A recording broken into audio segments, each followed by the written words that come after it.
Buenos días, buenas tardes. Acá en la noche, los cuentos de Luna. ¿Cómo están todos?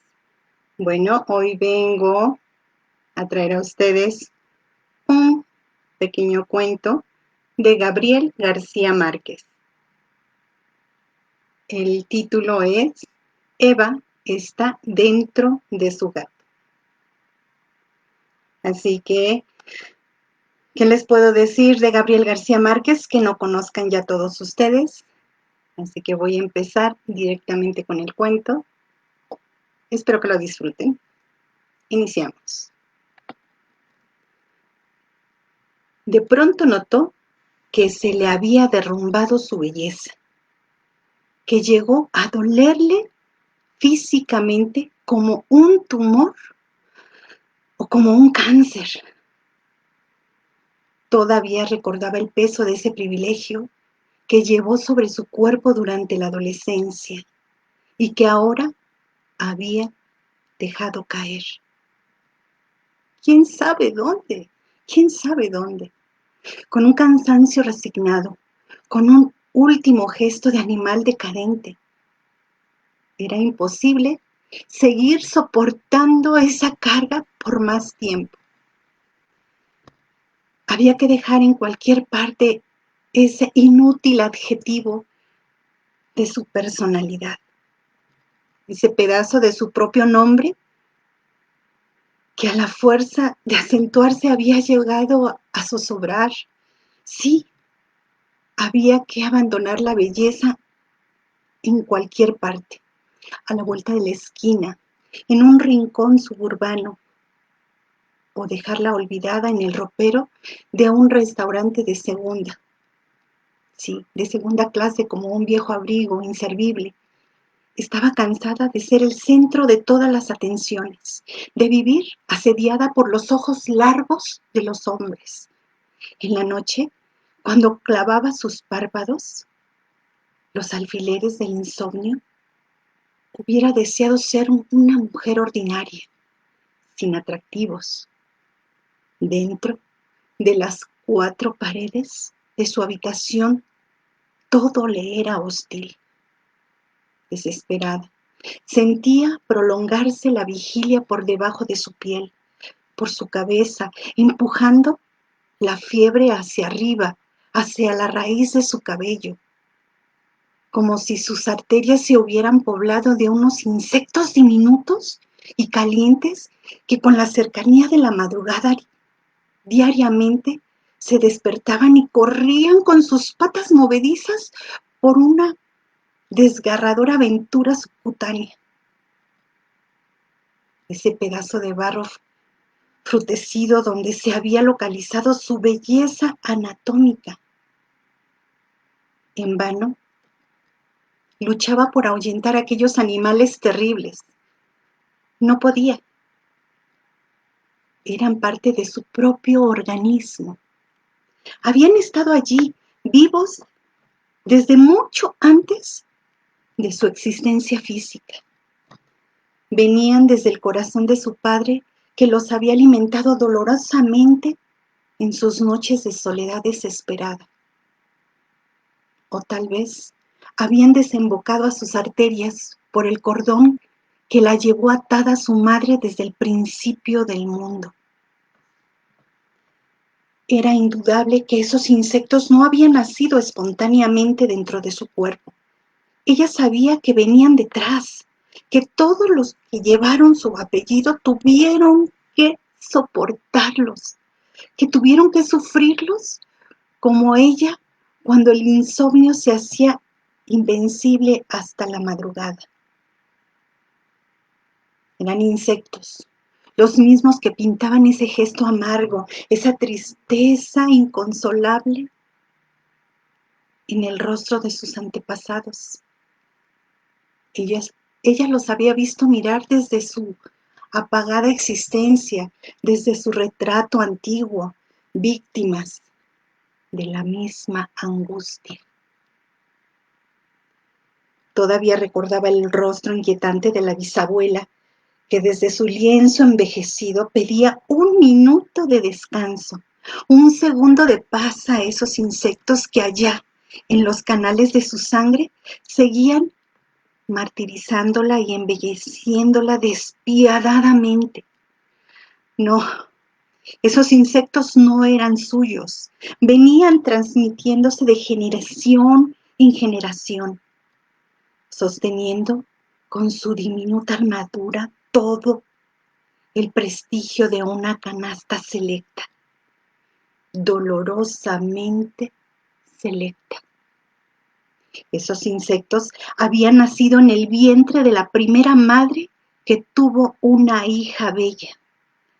Pero era necesario, urgente, detener esa herencia. Alguien tenía que renunciar a seguir transmitiendo esa belleza artificial. De nada valía a las mujeres de su estirpe admirarse de sí mismas al regresar del espejo. Si durante las noches esos animales hacían su labor lenta y eficaz, sin descanso, con una constancia de siglos. Ya no era una belleza, era una enfermedad que había que detener, que había que cortar en forma enérgica y radical. Todavía recordaba las horas interminables en aquel lecho sembrado de agujas calientes, aquellas noches en que ella trataba de empujar el tiempo para que con la llegada del día esas bestias dejaran de doler. ¿De qué servía una belleza así? Noche a noche, hundida en su desesperación, pensaba que más le hubiera valido ser una mujer vulgar o ser hombre, pero no tener esa virtud inútil alimentada por insectos de remotos orígenes que le estaban precipitando la llegada irrevocable de la muerte. Tal vez sería feliz si tuviera el mismo desgarbo, esa misma fealdad desolada de su amiga checoslovaca que tenía nombre de perro. Más le hubiera valido ser fea para tener un sueño apacible como el de cualquier cristiano. Maldijo a sus antepasados. Ellos tenían la culpa de su vigilia. Ellos, que habían transmitido esa belleza invariable, exacta, como si después de muertas las madres sacudieran y renovaran las cabezas para injertarlas en los troncos de las hijas. Era como si la misma cabeza, una cabeza sola, hubiera venido transmitiéndose como unas mismas orejas, con una igual nariz, con una idéntica boca, con su pesada inteligencia en todas las mujeres quienes tenían que recibirla. Irremediablemente, con un doloroso patrimonio de belleza, era allí, en la transmisión de la cabeza donde venía ese microbio eterno que a través de las generaciones se habían acentuado, habían tomado personalidad, fuerza, hasta convertirse en un ser invisible, en una enfermedad incurable que al llegar a ella, después de haber pasado por un complicado proceso de censuración, ya ni podían soportarse y era amarga y dolorosa, exactamente como un tumor o como un cáncer. En esas horas de desvelo era cuando se acordaba de las cosas desagradables a su fin y a su fina sensibilidad. Recordaba esos objetos que constituían el universo sentimental, donde se había cultivado como un caldo químico aquellos microbios desesperantes. En esas noches, con los ojos abiertos y asombrados, soportaba el peso de la oscuridad que caía sobre sus sienes como un plomo derretido. En derredor suyo dormían todas las cosas. Y desde su rincón, ella trataba de repasar, para distraer su sueño, sus recuerdos infantiles. pero siempre esa recordación terminaba con un terror por lo desconocido. Siempre su pensamiento, después de vagar por los oscuros rincones de la casa, se encontraba frente a frente con el miedo. Entonces empezaba la lucha, la verdadera lucha contra tres enemigos inconmovibles. No podría jamás sacudir el miedo de su cabeza. Tenía que soportarlo, apretando a su garganta, y todo por vivir en ese caserón antiguo, por dormir sola en aquel rincón, apartada del resto del mundo. Siempre su pensamiento se iba por los húmedos pasadizos, oscuros, sacudidos de los relatos y de los retratos, el polvo seco cubierto de telarañas, ese polvo inquietante y tremendo que caía desde arriba, desde ese sitio en que se estaba deshaciendo los huesos de sus antepasados. Invariablemente se acordaba de el niño. Allá lo imaginaba, sonámbulo, debajo de la hierba, en el patio, junto al naranjo, con un puñado de tierra mojada dentro de la boca. Le parecía verlo en su fondo arcilloso, cavado hacia arriba con las uñas, con los dientes, huyéndole al frío que le mordía la espalda, buscando la salida al patio, porque ese pequeño túnel donde lo habían metido con los caracoles, en el invierno lo oía llorar con su llanto chiquito, sucio de barro, traspasando la lluvia. Lo imaginaba completo, tal como lo había dejado 5 años atrás, tal como lo había dejado en aquel hueco lleno de agua. No podía pensar que se hubiera descompuesto. Al contrario, debía de ser bellísimo, navegando en esa agua espesa como un viaje sin salida. O lo veía vivo, pero asustado, miedoso de sentirse solo, enterrado en un patio tan sombrío. Ella misma se había puesto a que lo dejaran allí, debajo del naranjo, tan cercano a la casa. Le tenía miedo. Sabía que en las noches en que la perseguía la vigilia, él lo adivinaría, regresaría por los anchos corredores a pedirle que lo acompañara, a pedirle que lo defendiera de esos otros insectos que se estaban comiendo la raíz de sus violetas. Volvería a que lo dejara dormir a su lado, como cuando era vivo. Ella tenía miedo de sentirlo de nuevo a su lado, después de haber saltado el muro de la muerte. Tenía miedo de robar esas manos que el niño traería siempre cerradas para calentar su pedacito de hielo. Ella quería, después de lo que vio, convertido en cemento, como la estatua del miedo, tumbaba sobre el lino. Quería que se lo llevaran lejos para no recordarlo en la noche, y sin embargo, lo había dejado allí, donde ahora estaba, imperturbable, astroso, alimentando su sangre con el barro de las lombrices, y ella tenía que resignarse a verlo regresar desde el fondo de las tinieblas, porque siempre, invariablemente, cuando se desvelaba, se ponía a pensar en,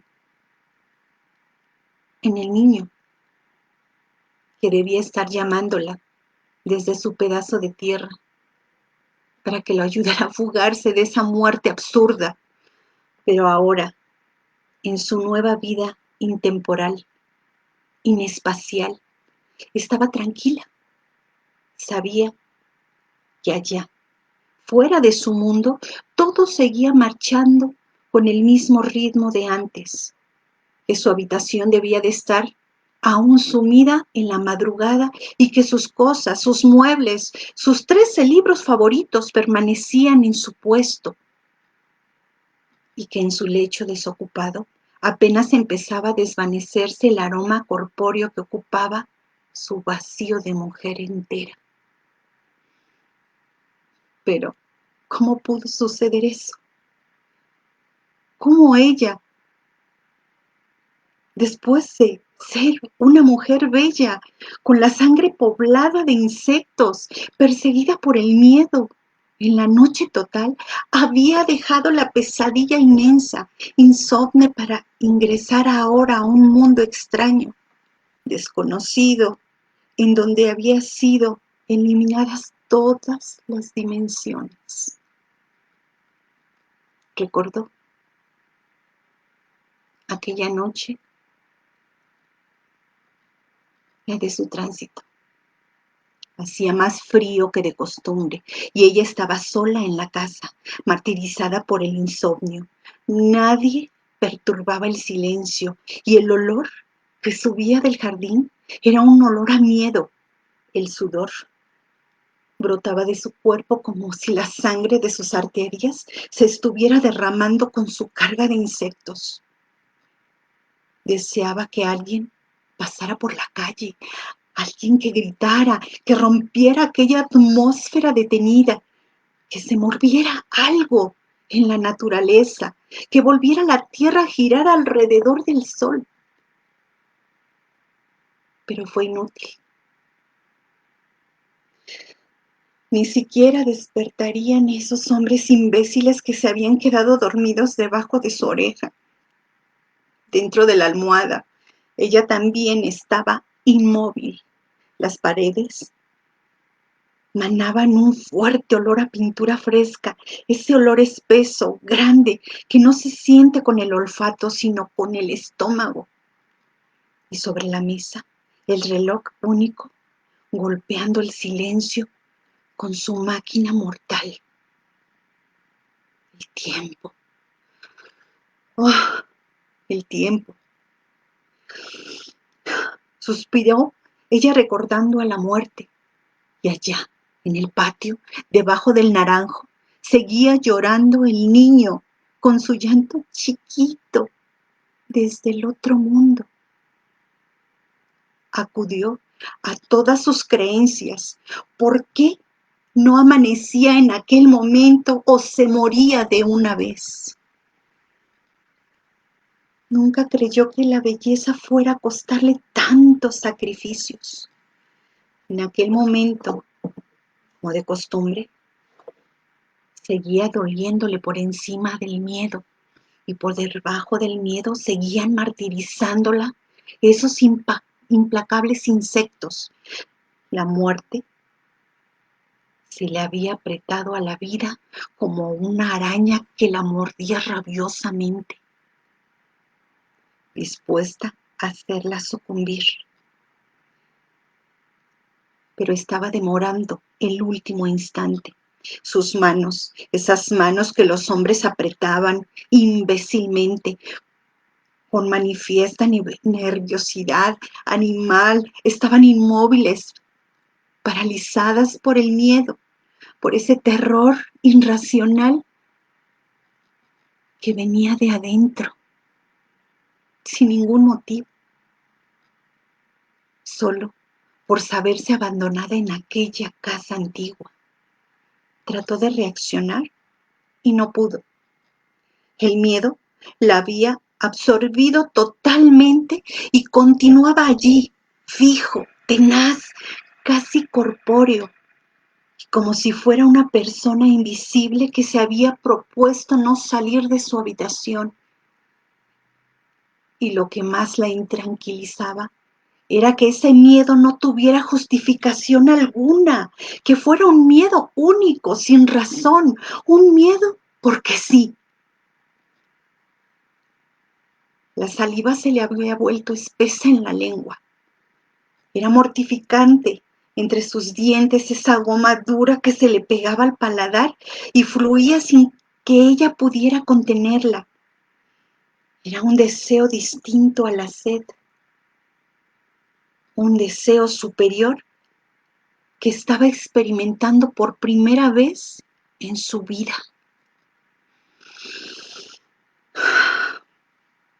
Por un momento se olvidó de su belleza, de su insomnio y de su miedo irracional. Se desconoció a sí misma. Por un instante creyó que había salido los microbios de su cuerpo. Sentía que se habían venido pegando a su saliva. Sí, todo eso estaba muy bien. Bien que los insectos la hubieran despoblado y que ahora pudiera dormir. Pero era necesario encontrar un medio para disolver aquella resina que le embotaba la lengua.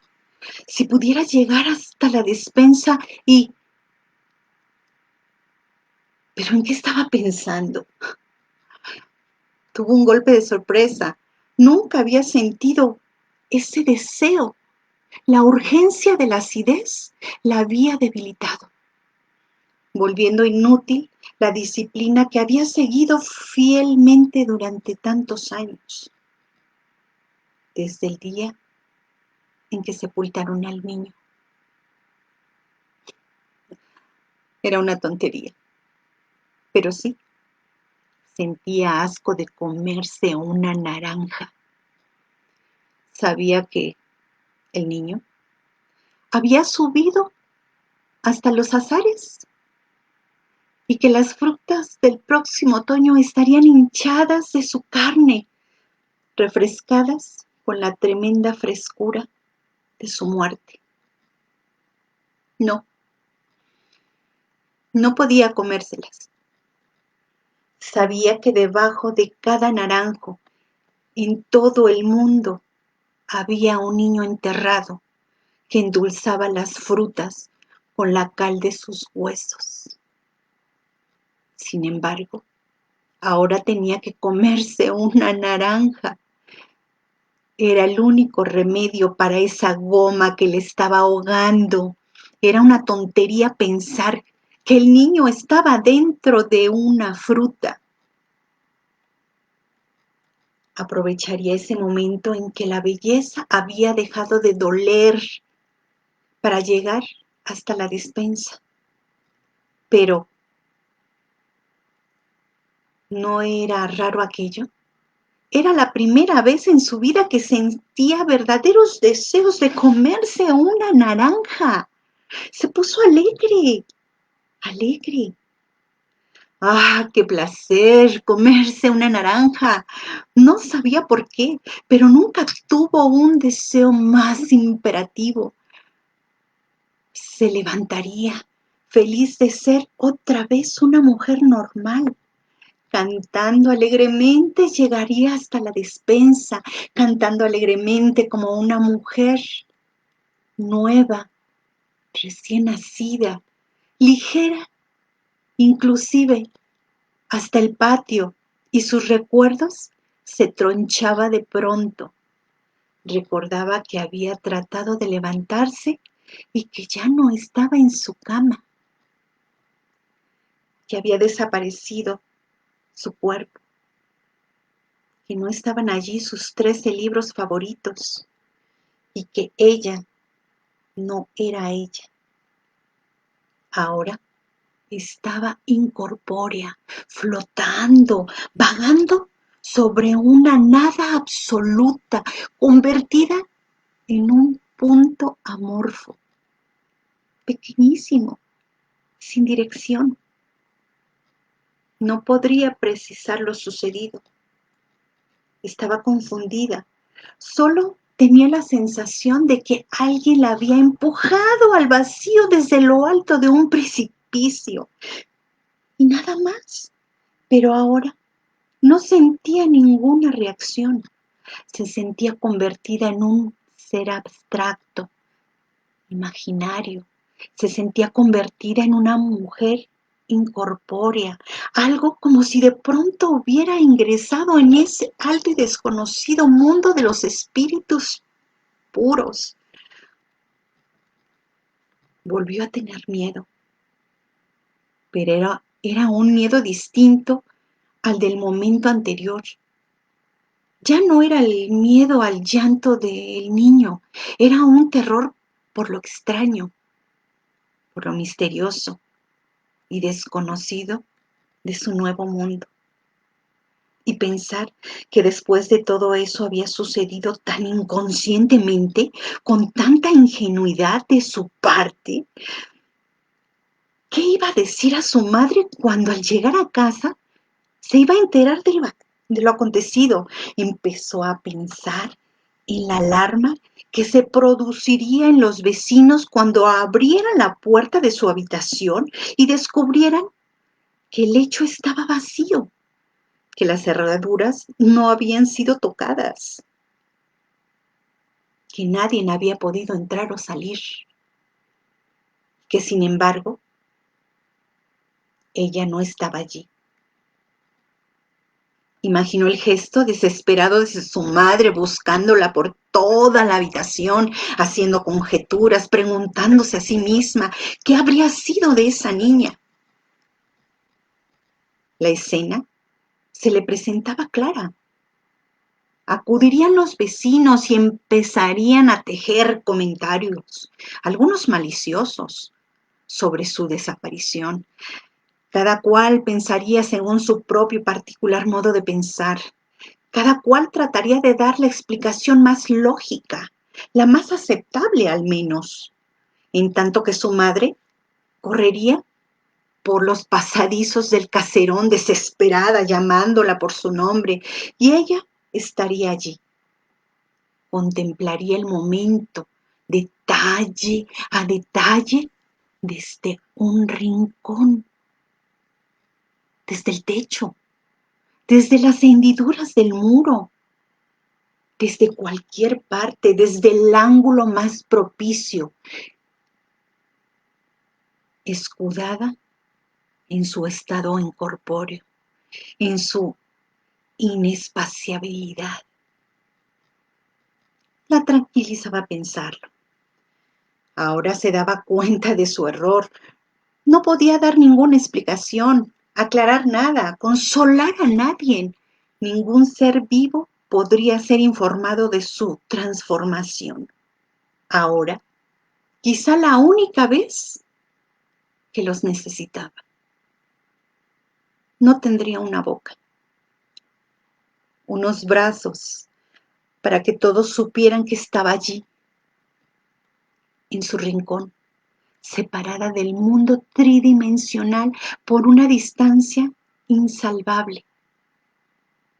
En su nueva vida estaba aislada, totalmente impedida de captar sensaciones, pero cada momento algo vibraba en ella, un estremecimiento que le recorría inundándola, la hacía saber de ese otro universo físico que se movía fuera de su mundo.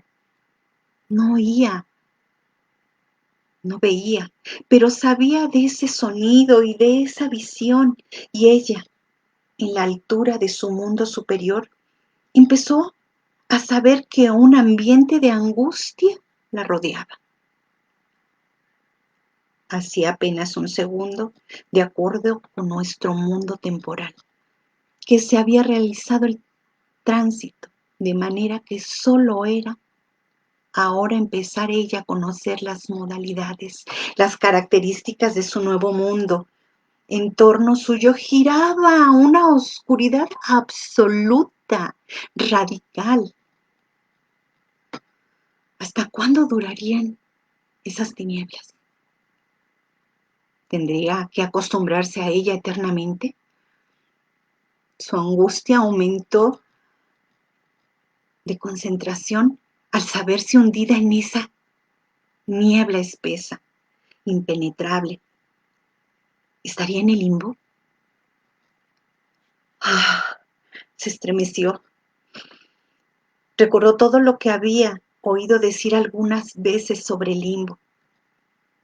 Si en verdad estaba allí, a su lado flotaban otros espíritus puros de niños que murieron sin bautismo, que habían estado muriendo durante 1000 años, tratando de buscar en las sombras la vecindad de esos seres que habían de ser mucho más puros, mucho más simples que ella.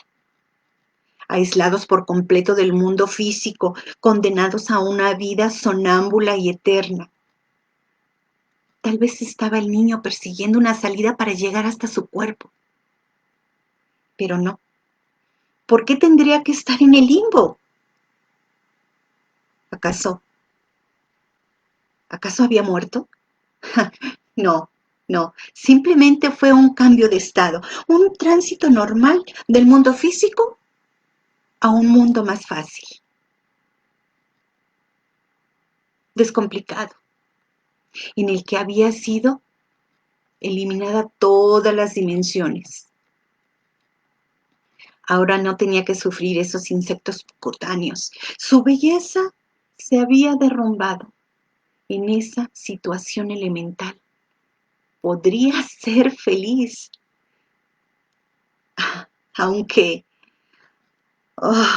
no completamente feliz, porque ahora su más grande deseo, el deseo de comerse una naranja, se había hecho irrealizable. Por lo único que hubiera querido estar todavía en su primera vida, para poder satisfacer la urgencia de la acidez que persistía aún después del tránsito. Trató de orientarse a fin de llegar hasta la despensa y sentir siquiera la fresca y agria compañía de las naranjas. Fue entonces cuando descubrió una nueva modalidad de su mundo. Estaba en todas partes de la casa, en el patio, en el techo, hasta en el propio naranjo de el niño. Estaba en todo el mundo físico y más allá. Y sin embargo, no estaba en ninguna parte. De nuevo, se intranquilizó. Había perdido el control sobre sí misma. Ahora estaba sometida a una voluntad superior. Era un ser inútil, absurdo, inservible, sin saber por qué comenzó a ponerse triste. Casi comenzó a sentir nostalgia por su belleza, por esa belleza que ella había despreciado totalmente. Pero una idea suprema la reanimó. ¿No había oído decir acaso que los espíritus puros pueden penetrar a voluntad en cualquier cuerpo? Después de todo, ¿qué perdía con intentarlo? Trató de recordar cuál de los habitantes de la casa podría ser sometido a la prueba. Sin lograr realizar su propósito, quedaría satisfecha. Podría comerse la naranja. Recordó, a esa hora la gente del servicio no acostumbraba estar allí. Su madre no había llegado todavía, pero la necesidad de comerse una naranja, unida a la curiosidad de verse encarnada en un cuerpo distinto al suyo, la obligaba a actuar cuanto antes. Pero no había allí nadie en quien encarnarse. Era una razón desoladora. No había nadie en la casa. Tendría que vivir eternamente aislada del mundo exterior, en su mundo adimensional, sin poder comerse la primer naranja. Y todo por una tontería. Hubiera sido mejor seguir soportando unos años más esa belleza hostil y no anularse para siempre, inutilizarse como una bestia vencida. Pero ya era demasiado tarde. Iba a retirarse decepcionada a una región distante del universo, a una comarca donde pudiera olvidarse de todos sus pasados deseosos terrenos. Pero algo la hizo desistir bruscamente. En su comarca desconocida se abrió la promesa de un fruto mejor. Si había alguien en la casa en quien pudiera reencarnarse, en el gato. Vaciló luego. Era difícil resignarse a vivir dentro de un animal. Tendría una piel suave, blanca, y habría en sus músculos concentrada una gran energía para el salto. En la noche sentiría brillar sus ojos en la sombra como dos brasas verdes y tendría unos dientes blancos, agudos para sonreírle a su madre desde su corazón felino con una ancha y buena sonrisa de animal. Pero no podía ser. Se imaginó de pronto metida dentro del cuerpo del gato, corriendo otra vez por los pasadizos de la casa, manejando 4 patas incómodas y aquella cola se movería suelta, sin ritmo, ajena a su voluntad. ¿Cómo sería la vida de esos ojos verdes luminosos? En la noche se iría a maullarle al cielo para no derramar su cemento enlunado sobre el rostro de el niño, que estaría boca arriba bebiéndose el rocío. Tal vez en su habitación de gato también sienta miedo y tal vez al fin de todo no podría comerse la naranja con esa boca carnívora. Un frío venido de allí mismo nació en la propia raíz de su espíritu, tembló en un recuerdo. No era posible encarnarse en el gato. Tenía miedo de sentir un día en su paladar, en su garganta, en todo su organismo cuadrúpedo, el deseo irrevocable de comerse un ratón. ¡Ah! Probablemente cuando su espíritu empiece a poblar el cuerpo del gato ya no sentiría deseos de comerse una naranja, sino el repugnante y vivo deseo de comerse a un ratón. Se estremeció al imaginarlo, preso entre sus dientes después de la cacería. Lo sintió batirse en su último intento de fuga, tratando de liberarse para llegar otra vez a su cueva. No, todo menos eso. Era preferible seguir allí eternamente, en ese mundo lejano y misterioso. Pero era difícil resignarse a vivir olvidada para siempre. ¿Por qué tenía que sentir deseos de comerse a un ratón? ¿Quién primaria en esa síntesis de mujer y gato? ¿Primaria el instinto animal, primitivo, del cuerpo, o la voluntad pura de mujer? La respuesta fue clara, cristalina. Nada había que temer. Se encargaría y se encarnaría en el gato y se comería su deseada naranja. Además, sería un ser extraño, un gato con inteligencia de mujer bella. Volvería a ser el centro de todas las atenciones.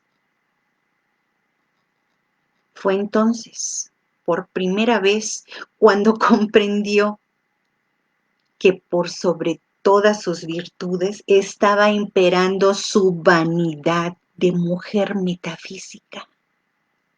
Como un insecto cuando ponen en guardia en sus antenas, así orientó ella su energía por toda la casa en busca del gato.